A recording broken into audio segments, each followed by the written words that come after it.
너희 몸을 하나님 기뻐하시는 제물로 드려라. 제물로 드려라. 예수님은 이 땅에서 하나님의 제물로 사셨어요. 하나님 제물로 사셨어요.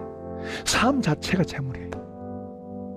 예수님, 그분은 영광의 나라에 있었잖아요. 그분이 육신에 입고 오는 것 자체가 뭐요? 그분은 고난이에요. 그것도 좋은 집에 태어났나요? 마구간에서 태어났어요. 좋은 집에서 사셨나요? 아니요. 그분 자체가 하나님 앞에 뭐요? 하나님 뜻을 행하고 하나님께 드려진 삶이에요. 그분은 저기에서 와서 얼마 살고 다시 그곳으로 가셨어요. 그걸 우리에게 다 보여주신 거예요. 예수님도 우리에게 보여준 거고, 바울도 저 나라를 바라보면서 그의 삶을 주님 앞에 제물로, 물론 그가 주님 앞에 박해를 많이 하고, 그래서 주님이 또 그렇게 쓰셨으니까 그렇게 하는 거죠. 그렇다고 우리가 다 바울처럼 되는 거 아닙니다. 우리가 다 바울처럼 흉내내고 그런 거 아닙니다. 우리 각자에게 하나님께 주신 은혜, 은사, 재능, 달란트, 또 실력들, 그 각자가 달라요. 이제 그게 이제 쭉 앞으로 이제 나옵니다만은 그게 다 달라요. 그러니까 내게 다 달라도 한 가지는 뭐예요? 주님을 향해서. 주님을 향해서.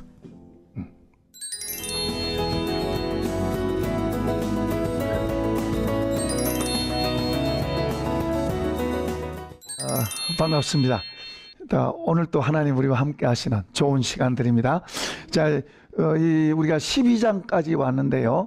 1장서부터 12장까지, 1장에서부터 내용을 간단하게 좀 요약해서 이제 듣고 나서 12장을 들어가면 더 이해가 될 거예요. 1장에서 모든 사람이 죄인이라 그래요. 죄인이라는 말은, 이게 죄인이라는 말은 하나님이 없는 상태, 하나님에게서 버려져 있는 상태를 죄인이라고 말합니다.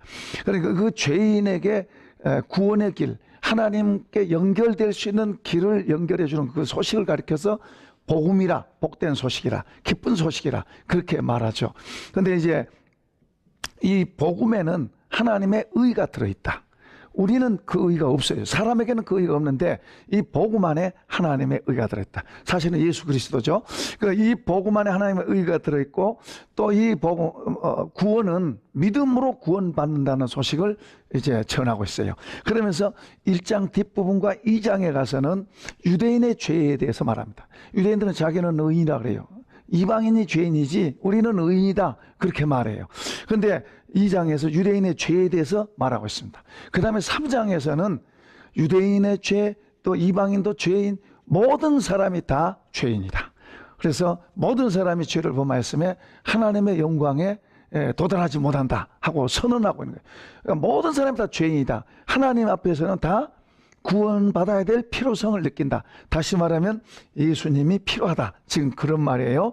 그 다음에 이제 4장에서는 하나님의 구원 계획이 행위가 아닌, 그리고 어떤 유대인들은 자기들의 여러 가지 전통이나 또 어떤 제도 뭐 등등 이런 걸로 이제 우리는 선민이라고 말하는데, 그런 것이 아니라 믿음으로 구원받는다. 그러면서 유대인의 조상 아브람도 믿음으로 구원받았다. 그것을 설명합니다.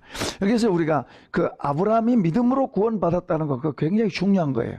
하나님 그를 선택했지만은 믿음으로 구원받았다는 것을 그 창세기에서도 보여주지만은 또 이 로마서에서도 그것을 잘 설명을 하고 있어요. 아브라함도 행함으로 구원받은 게 아니고 믿음으로 구원받았다. 그것을 설명하고 있습니다. 그 다음에 이제 5장에서는 우리가 행위로 의롭게 되는 게 아니고 믿음으로 의롭게 되는 것에 대해서 말씀합니다. 특히 5장 1절에서는 우리가 죄, 또 저주, 죽음 아래 놓여 있었어요. 하나님이 보실 때는 그런 신분이었어요. 죄, 저주, 죽음. 그리고 하나님의 생명 자체가 없으니까 하나님을 알 수도 없는 그런 상태가 있었어요. 그러니까 버려진 상태죠. 그러던 그들이 이제 예수님을 믿음으로 통해서 이제 생명이 들어왔고, 하나님의 생명이 들어왔고, 그리고 의가 들어왔고, 그리고 저주 대신에 축복이 됐고, 그리고 영원한 세계 약속까지 받는 그런 사람들이 이제 됐다는 것을 거기서부터 선언합니다. 5장 1절서부터. 근데 그게 뭘로 되느냐? 믿음으로라는 말을 강조합니다. 믿음으로. 믿음으로 우리가 이 축복의 땅에 왔은즉, 믿음으로 우리가 축복의 땅에 서 있은즉, 그 하나님 우리를 그 안으로 인도했어요. 믿음으로 서 있는 이 땅에서 이제 하나님과 화평, 평화를 누리자. 이제 그런 내용들을 말하고 있어요. 자, 그 다음에 6장에서는 자, 믿음으로 이렇게 살아가는데 하나님의 의가 우리 안에 들어오니까 내 안에 있는 죄를 보게 돼요. 죄를 보게 돼요. 나는 바로 살려고 그러는데 죄가 드러나는 그런 죄를 보게 돼요. 그래서 그 죄에서 갈등하는 그런 내용이 6장에서 나옵니다. 그 다음에 이제 7장에서는 율법, 하나님의 법을 좀 배우고 이제 알다 보니까 이제 하나님의 법에 대한 이제 내가 갈등을 하게 돼요. 그래서 맨 마지막에는 오라 나는 공고한 사람이라다. 누가 나를 이 사망의 몸에서 건져낼 것이냐. 잘 살아보려고 하나님의 말씀이 이렇게 말하고 있으냐. 그렇게 잘 해보려고 하면 할수록 더 안 되는 자기를 보게 되죠. 그렇게 하면서 나중에는 이 사망 몸에서 누가 나를 건져낼 것이냐 그러면서 7장 마지막 절에 예수 그리스도로 인해서 그렇게 말하면서 이제 8장 1절서부터는 이제 쭉 우리 개인이 주님과 함께 믿음으로 구원받는, 믿음으로 우리가 성숙해져 가면서 더 모여 자유해져 가는 그런 삶에 대해서 말씀하고 있어요. 그래서 나중에 우리 안에 하나님이 주신 생명, 새로운 영, 이게 있는데 이 영과 육신과의 싸움이 있어요. 육신과의 싸움이 갈등이 있는데 여기서 이기라고 말씀하고 있어요. 이기라고 말씀하면서 성령도 우리를 도우신다. 성령도 우리를 도우신다. 그러면서 말하면서 이것을 이기고 가는 사람들에 대한 거기에 노래가 나와요. 노래. 하나님을 사랑하는 자에게는 모든 것이 합력하여 선을 이룬다. 그러니까 우리가 주님을 사랑하는 것이 무엇보다 첫 번째 돼야 돼요. 주님보다 세상을 사랑한다든지 주님보다 돈을 더 사랑한다든지 이렇게 되면은 단추를 잘못 낀 거예요. 주님을 사랑하는 자에게는 모든 게 합력하여 선을 이룬다. 때로는 고난이 오고 때로는 문제도 오고 때로는 어려움도 있고 또 때로는 희생 손해도 있고 골짜기도 떨어지지만은 모든 걸 합해서 하나님 더 좋게 만드신다. 어떤 사람에게? 하나님을 사랑하는 자에게. 그리고 하나님은 그런 사람들을 섭리하고 그리고 인도해서 결국에는 죽음도 이겨낸다 하는 것을 로마서 8장에서는 승리의 노래를 막 부르고 있는 그런 게 나와요. 그 다음에 이제 9장에서는 이스라엘에 대한 바울의 근심, 염려에 대해서 말합니다. 그들이 먼저 택함을 받았는데 그들이 버려졌다는 말이에요. 그러니까 그렇게 버려진 것은 그들이 하나님이 주신 것을 그들은 자기들은 아브라함의 자손이고 할례 받았고 하는 이런 제도적인 것을 붙들고 있는 거예요. 그래서 하나님이 주신 것을 거절하고 그러면서 이제 9장에서도 계속 그 이야기를 이제 하고 있는데요. 자기는 의롭다. 그 자기 의를 내세우다 보니까 하나님의 의를 받아들일 수가 없어요. 그러니까 자기 의를 버려야 하나님의 의를 받아들일 텐데 이스라엘이 우리는 의인이다. 저 이방인들은 죄인이어도 우리는 의인이다. 이렇게 자기 의를 갖고 있으니까 그들이 하나님의 의를 받아들일 수가 없어요. 오늘 우리도 잘못하면 그럴 수 있어요. 내가 잘하고 있다고 생각하고 나의 의가 들어가 있으면은 하나님의 의를 순수하게 받아들이기가 어려워요.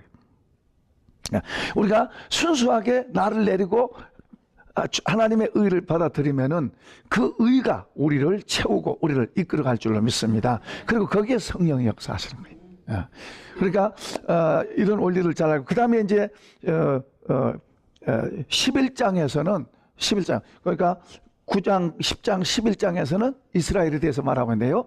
11장에서는 하나님의 계획 속에서 이스라엘이 완악하게 됐지만은 나중에 이스라엘에 완악하게 돼서 이방인의 충만한 수가 들어오게 되고 충만한 수가 들어오게 되면 나중에 이스라엘도 대거 민족적으로 회심하게 될 것을 비밀이라 그러면서 그것을 소개하고 있어요. 그러면서 그 내용에 대해서 바울 사도가 11장 33절에서 이렇게 말씀해요. 우리 또 전했지만 복습하는 의미로 한번 더 읽어보겠습니다. 33절 시작. 깊도다 하나님의 지혜와 지식의 풍성함이여 그의 판단은 헤아리지 못할 것이며 그의 길은 찾지 못할 것이로다. 누가 주의 마음을 알았느냐? 누가 그의 모사가 되었느냐? 누가 주께 먼저 들어서 갚으심을 받겠느냐? 자, 여기에 이 말은 무슨 말이냐면 하나님이 어떤 일을 하신데 우리는 이해되지 않은 게 많아요. 하나님이 이렇게 하신데 우리로서는 그거 안 맞네, 그건 정당하지 않네, 이렇게 보이는 그런 게 있어요. 근데 하나님이 큰 계획을 갖고 창조주가 하시는 일에 피조물 된 우리가 우리 얕은 지식 가지고 그걸 우리가 다 할 수 있겠냐 말이에요. 좀 더 쉬운 예를 든다면은 어떻게 선악과를 놔둬 가지고 그 따먹고 죄짓게 만드냐 이 말이에요. 어떻게 그렇게 할 수 있느냐? 우리 사람의 입장에서는 그렇게 반문할 수 있어요. 그거 없었으면은, 그거 안 만들어 놨으면은 사람이 죄 짓지 않고 에덴 동산에서 잘 살았을 텐데 왜 그걸 만들어 놔가지고 그걸 따먹게 만드느냐? 또는 하나님께서 전지하신 분인데 이런 걸 다 아시는 분인데 어떻게 그것을 만들어 따먹을 걸 아시는 분이 그걸 거기다 만들어 놨냐? 이것은 오히려 우리 사람들을 더 가지고 노는 거 아니냐? 우리 생각에, 우리 입장에서는 얼마든지 그런 말을 할 수 있어요. 얼마든지 그런 말을 할 수 있어요. 그러나 우리 하나님의 계획, 하나님이 하시는 일은 우리가 가히 측량할 수 없다고 말해요. 자, 우리가 하나만 예를 들어도 에덴 동산이 나아요, 더 천국이 더 나아요? 천국이 더 낫죠. 에덴 동산은 그냥 아담을 통해서 줄 수 있었던 거지만은 천국은 예수님을 통해서 주신 거예요. 천국은 에덴 동산은 땅에 있는 거지만은 천국은 하늘에 있는 줄로 믿습니다. 그러니까 그런 것만 봐도 어떻든 하나님은 모든 것을 더 좋게 하시는, 특히 그의 구원받은 자녀들에게 더 놀랍게 하시는 그런 계획을 갖고 계세요. 어떻든 우리 사람의 얄팍한 조그만 지식 가지고 창조주를 향해서 이러니 저러니 그럴 수가 없다, 그렇게 선언하고 있어요. 그러면서 이제 36절 이렇게 말합니다. 시작. 이는 만물이 주에게서 나오고 주로 말미암고 주에게로 돌아갑니다. 그에게 영광이 세세토록 있을지어다. 아멘. 모든 만물이 그로부터 나왔다. 그리고 그로 말미암아서 진행되고 있다. 역사가 사람들이 하는 것 같고 사람이 전쟁을 일으키고 사람이 발명을 하고 사람이 이런 것 같지만은 아니요, 그 배후에도 이 모든 역사의 큰 수레바퀴는 누가 돌려요? 하나님이 돌리시죠. 하나님 아세요. 그래서 그것을 알려주기 위해서 때로는 다니엘을 통해서, 에스겔을 통해서 미래 사건들에 대해서도 말씀하고 있고 요한계시록을 통해서도 미래 사건들에 대해서 보여주고 있잖아요. 천사가 어떤 하나님의 순종을, 하나님의 뜻을 따라서 어떤 액션을 취하면은 이 땅에는 재앙들이 일어나는 거예요.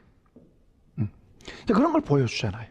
다니엘에게 미래에 있을 사건, 미래에 일어날 나라들에 대해서, 멸망할 나라들에 대해서 다 그거 보여주시잖아요. 다 보여주세요. 그래서 사람이 하는 것 같지만은 하나님의 손에 있고 하나님의 나라, 예수를 통해서 세운 하나님의 나라는, 모든 세상의 나라는 다 지나가지만은 예수 그리스도의 나라는 영원할 줄로 믿습니다. 그걸 다 보여주고 있어요. 다니엘 통해서도 그런 걸 보여주고 있는 거예요. 자, 이제 여기 만물이 주로 말미암고 그 다음에 어디로 가요? 주님께로 돌아가는 거예요. 그러니까 우리는 이런 역사 속에, 큰 역사 속에 저만 나로 들어왔다가 나가는 거예요. 우리 사람은 조그마한 저만 나로 들어갔다 나가는 거예요. 그런데 이게 이제 우리가 언젠가는 그분 앞에서 우리가 다 서게 된다고 말이에요. 그걸 지금 쭉 이야기하고 있어요. 그러면서 이제 12장 1절 같이 읽어보겠습니다. 그러므로 형제들아, 내가 하나님의 모든 자비하심으로 너희를 권하노니 너희 몸을 하나님이 기뻐하시는 거룩한 산 제물로 드리라. 이는 너희가 드릴 영적 예배니라. 아멘. 자, 여기에 이제 중요한 것은 두 종류가, 크게 하나님 보실 때 두 종류가 나눠져요. 구원받은 성도, 그걸 형제라고 그렇게 말합니다. 예수 안에서 구원받은 사람을 형제라고 말합니다. 그러나 구원받지 못한 사람들도 얼마든지 많이 있어요. 왜 하나님이 미국은 먼저 복음이 들어오게 하고 한국은 늦게 들어오게 했느냐? 왜 왜 복음이 바울 사도가 아시아로 자기 아시아 사람이니까 아시아로 전하려고 했는데 하나님 왜 마케도냐 유럽으로 가게 했느냐? 복음이 유럽 쪽으로 가니까 유럽이 앞선 나라가 되는 거예요. 문명 국가가 되는 거예요. 왜 그렇게 했느냐? 우리는 그렇게 말할 수 없어요. 하나님이 주권에 의해서 그분이 하신 거예요. 그러니까 무슨 말이냐 그러면 하나님께서 먼저 접해진 사람 복이 있는 거예요. 방글라데시를 가보면은 방글라데시에 거기 보면은 저 선생님들 그리고 선교사를 돕는 스태프들 가운데 보면은 이 사람들이 거의가 다 뭐요? 길에서 음식 찌꺼기 주워 먹고 그리고 부모도 없고 그런 불쌍하게 사는 사람들. 그런데 선교사를 만나가지고 이들이 먹을 것을 먹게 되고 그리고 학교 공부를 하게 되고 그래서 그들이 대학을 하고 공부를 하고 그래서 스태프들이 돼서 선교사를 돕고 있어요. 그러면은 거기에 있는 사람들 가운데 얼마나 많은 아이들이 있었고 굶어 죽는 아이들 한 30년 전에 30년 전에 굶어 죽는 아이들 배고픈 아이들 버려진 아이들 얼마든지 많을 텐데 지금도 어려운데 그 전에는 얼마나 더 어렵겠어요? 그렇게 어려운 사람들 많은데 그 가운데 어떤 사람들은 뭐예요? 선교사를 만나서 선교사를 통해서 그런 혜택을 보고 그렇게 괜찮게 살아가고 있는 거예요. 우리나라 역사도 그랬어요. 우리나라도 고아들 많았고 전쟁 미망인들도 많았고 굶주린 사람들 많았어요. 그래서 선교사님들이 와가지고 거기에 굶주린 사람들 어떤 사람들에게 뭐요 먹을 걸 줬고 또 뭐요 교회 안으로 데려가서 가르치기도 하고 어떤 사람은 미국에 데려가서 공부시켜서 목사 돼서 돌아오기도 하고 예외가 아니 어디든지 마찬가지예요. 그래서 이게 뭘 보여주냐면 하나님의 복음이 먼저 들어가면 그만큼 그게 복이다. 먼저 하나님의 다 버려져 있는 쓰레기 같은 곳에 하나님의 복음이 예수 그리스도의 복음이 먼저 들어간 거기가 복이다.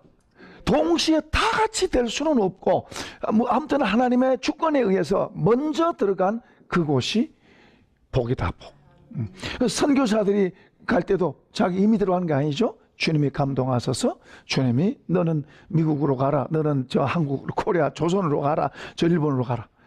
일본 같은 데도 한 200년 전에 순교하는 사람들이 많았습니다. 후쿠오카에 거기 가면은 그 순교 성지가 있어요. 성지. 어쨌든 이런 하나님의 주권에 의해서 되어진 일인데 여기 지금 이제 형제들아 버려진 사람도 있어요. 버려진 사람도 있어요. 지금도 역시 마찬가지. 지금도 버려진 사람이 있어요. 그리스도 안에 있는 사람을 가리켜서 형제들아. 지금 여기 12장의 메시지는 누구한테 전하는 거예요? 안 믿는 사람한테 전하는 게 아니에요. 믿는 형제들에게 전하는 거예요. 그러니까 형제들아, 그러니까 믿는 사람들, 구원받은 예수 그리스도를 주로 믿고 구원받은 성도들에게 지금 말씀하고 있는 거예요. 형제들아, 내가 하나님의 모든 자비하심으로 너희를 구원한다. 여기서 명령을 하지 않아요. 명령이라 그러지 않고 권면한다 그렇게 말해. 권면한다. 여기 권면한다는 것은 이제 앞으로 이제 여기 뒤로 쭉 나올 내용들에 대해서 말씀해요. 그러니까 우리가 그리스도의 이 가르침, 그리스도의 가르침은 완벽하고 좋은 거예요. 진리이고요. 예수님이 진리고 그분의 가르침도 진리예요. 완벽하고 좋은 거예요. 우리 믿는 사람에게는 그분의 가르침이 우리의 지혜고 우리의 지식이고 우리를 복되게 하고 우리를 더 갇히게 만드는 게 틀림없어요. 근데 우리가 다 똑같이 주님이 말씀하신 그 말씀을 우리가 똑같이 받아들일 수는 없어요. 다 받아들이면 좋죠. 똑같이 다 받아들이면 좋지만은 가르치는데 어떤 사람은 그것을 10개를 받아들여서 뭐요? 그렇게 믿고 하는 사람이 있고 어떤 사람은 7개를 받아들여서 믿고 행한 사람이 있고 어떤 사람은 3개밖에는 이해가 안 되고 3개밖에 받아들이지 않는 사람도 있어요. 그게 달라요. 그래서 명령이라 그러지 않고 권면합니다. 권면. 그리고 이건 또 어떤 거 의미예요? 우리를 존중하는 의미도 되죠. 우리 보고 잘 듣고 그것을 잘 받아들이라 그런 말이죠. 안 받아들일 수도 있어요. 근데 그걸 잘 받아들여야 돼요. 명령이 되면 안 하면 안 돼 이런 식이 되면 안 되죠. 공산주의는 안 하면 안 돼 이런 식이 돼요. 그러나 하나님은 권면. 그래서 이것을 많이 받아들이는 사람도 있고 또 적게 받은 사람도 있고, 지금은 적게 받아들였지만 나중에도 더 많이 받아들일 수도 있고, 그래서 나중 된 자가 먼저 된다는 말이 그런 말이에요. 그러니까 여러 종류가 있어요. 그러니까 배려하는 거예요. 우리의 약함을 배려하는 의미가 되죠. 그런데 또 그걸 배려했다고 그냥 내 마음대로 살 거야, 그러면 또 그것도 곤란하지만 여기서 그렇게 권면해. 그러면서 그 권면하는 내용이 뭐예요? 너희 몸을 하나님이 기뻐하시는 거룩한 산 제물로 드려라. 이는 너희가 드릴 영적 예배다. 몸을 거룩한 산 제물로 드려라. 구약에서 제사가 나오고 제물이 나옵니다. 구약의 제사를 드릴 때는 산 제사를 드리지 않아요. 반드시 죽여서 드려야 돼요. 반드시 죽여서, 비둘기를 드릴 때도 죽여서, 그리고 각을 떠서, 또 황소를 드릴 때도 죽여서, 또 염소를 드릴 때도 역시 죽여서, 양을 드릴 때도 역시 죽여서, 제물은 반드시 죽여서 드리도록 돼 있어요. 그러니까 죽이지 않으면 안 돼요. 죽여서 드립니다. 그러니까 예수님도 제물이 된 거예요. 그래서 죽은 거예요. 예수님 죽여서, 제물은 반드시 죽여서 드려야 돼요. 예수님도 우리의 화목 제물이라고 성경 말씀하죠. 제물로 드려진 거예요. 예수님도. 그래서 죽은 거예요. 제물은 반드시 죽여야 되는데, 여기서는 지금 산 제물로 드리라고 말합니다. 거룩한 산 제물로, 거룩 구별시켰다고 말해요. 구별된 제물로 드리라. 산 제물은 뭐예요? 살아서, 우리가 살아서, 다시 말하면 구약 시대는 죽여서 제단에다가 드렸어요. 제단에 들여서 불로 태우고 그렇게 했어요. 근데 이제 산 제물이란 말은 하나님이 우리를 산 제물로 사용하신단 말은 우리의 삶이 하나님이 기뻐하시는 삶이 되거든요. 그러니까 이 구약에 드려진 제물을 하나님께 드리면, 죽여서 이제 불로 태워 드리면은, 불로 태웁니다. 불로 태워서 드리면은 그 연기를 하나님 받으시고 만족해 하시는 거예요. 하나님 기뻐하시는 거예요. 그리고 우리 죄를 용서하시고 우리를 가려워 주시고 그렇게 하는, 그래 그 제물의 의미가 하나님이 받으시는, 하나님께 드리는 제물이에요. 그런데 이제 산 제사라는 것은 우리의 삶이 하나님 앞에서 기뻐하시는 삶으로 드려져라 그 말이에요. 그 기뻐하시는 삶을 살아라 그 말이에요. 그 기뻐하시는 삶을 우리가 예배도 하나님을 기쁘시게 하기 위해서 예배가 돼야 돼요. 그래서 예배 보러 간다 말보다는 예배 드린단 말이 더 맞죠. 그러니까 예배 드릴 때 하나님을 기쁘시 하니까 내가 그렇게 준비를 하고 하나님 앞에 나가는 거예요. 그 하나님을 향해서 가는 거예요. 내가 하나님을 향해서 그분을 향해, 그 하나님께 향하면 준비해야 돼요, 안 해야 돼요? 그렇죠. 준비를 하고 하나님 앞에 가는 거예요. 또 우리가 직장에서도 누구한테 드려줘야 돼요? 직장에서 하나님이 기뻐하시는 삶. 그럼 직장에서 하나님의 기뻐하시는 삶이 뭘까요? 직장에서. 그럼 하나님이 직장에서 성경에 이렇게 해라. 상사와의 관계는 어떻게 하고, 또 부하 직원과의 관계는 어떻게 하고, 동료와의 관계는 어떻게 하고, 그리고 뭐 거짓되게 해야 돼요, 정직하게 해야 돼요, 뭐 등등 그런 것들을 구체적으로 직장에서 어떻게 해라, 그걸 가르치고 있어요. 그러면 그런 말씀들을 받아들여서, 아, 하나님이 이렇게 하라 그러시구나. 그리고 그것을 받아들여서 내가 그렇게 하는 것이 누구를 기쁘시게 하는 거? 하나님 기쁘시게. 그러면 거기다가 나를 넣어야 돼요, 나를 빼야 돼요? 내가 빠져야 하나님의 말씀을 따라가는 거예요. 나는 이렇게 하고 싶은데 하나님이 이렇게 하라 그러면, 내가 하나님의 기뻐하시는 산 제물이 되려면 하나님이 원하시는 방향으로 가는, 그게 하나님의 산 제물이 되는 거예요. 그러니까 그런 것을 우리가 잘 이해하고 나를 비우면 쉬워져요. 근데 문제는 나가 안 비워지고 내 욕심이 속에 들어있으면은 이게 쉽지가 않아요. 근데 우리의 내 삶을 하나님이 나를 사서 하나님께 만들었는데 내가 내 욕심으로 살면 힘들어요. 내 욕심으로 살면. 그건 예를 들어서 큰 부자만 욕심으로 산 게 아니에요. 가난한 사람도 내 욕심으로 살고 내 생각으로 살 수 있어요. 그런가 하면 부자도 자기를 비우고 하나님의 방법으로 살아가는 사람도 있어요. 중요한 것은 하나님하고 같이 그분의 도우심을 받고 그분과 같이 사는 것이 더 쉽고 가볍다. 그것이 더 좋다는 사실이에요. 그래서 주님도 우리 보고 배우라 그래요. 배우라고. 그분을 배우는 거예요. 그분을 배우는 가장 기본 원리가 뭔가니까 나를 비우는 거예요.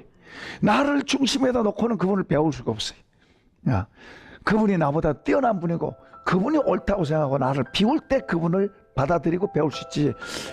내가 들어보고 내가 받을 것은 받아들이고 버릴 것은 버리고 하고 나를 중심에다 두면은